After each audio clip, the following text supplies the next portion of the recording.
The group that oversees high school sports in Colorado says it's not going to get involved in the debate over transgender athletes. CHSAA says it'll leave policies to individual school districts. Well, now there's one that has banned transgender athletes from girls' sports. But our Spencer Soysher found that district pretty hesitant to say exactly how it plans to identify and then block specific children from participating.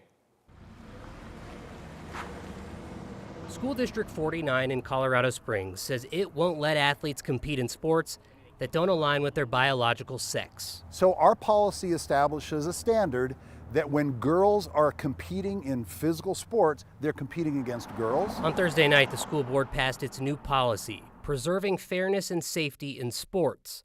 But the policy makes no mention on how to enforce it, as a parent pointed out. This policy is unenforceable. That makes it a bad policy, and I am very worried for our administrators, our coaches, our teachers who are put in the position of having to comply with a policy that doesn't tell them anything about how to comply with the policy.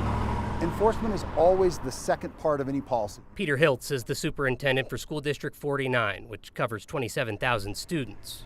He supports the policy. Now he gets to figure out how to enforce it. So we've already made it very clear that we're not going to do anything that's invasive or disrespectful of privacy. Not invasive or disrespectful. I asked the superintendent how he plans to enforce this while not doing anything that violates student privacy. I have answered that.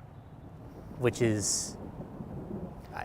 So schools already, society already operates within this biological binary of male and female. So many of our colleagues, most of our students, they already identify, and this honors the identification that's already present in society and in our schools. Dozens of school administrators from around the state, including Hiltz, drafted a letter to the Colorado High School Activities Association last month, asking it to ban trans students from participating in girls' sports. CHSAA responded, saying right now, it's not the body to make that call.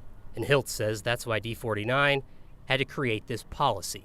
CHSAA has really left it up to the districts to take action, to show leadership, and that's what District 49 is doing. We're taking action to show leadership on an important issue.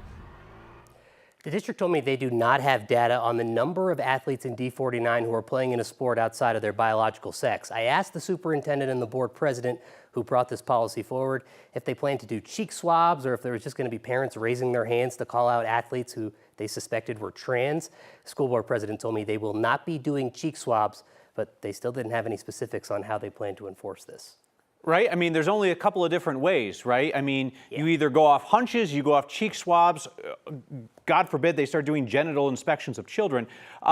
Does this only apply to the kids who play for the district? What happens when a visiting team comes in? Can the parents shout out if they think one of those kids looks too masculine? And that's the interesting part of this. The answer is no. It only applies to this district. And I said, well, what about the visiting teams that you're going to play against? They're worried about practices and kids competing with each other inside the district, and that's who they hope this will affect in a sense. All right, well, we'll have to stay tuned to see how they implement things. Spencer Soysher, thank you.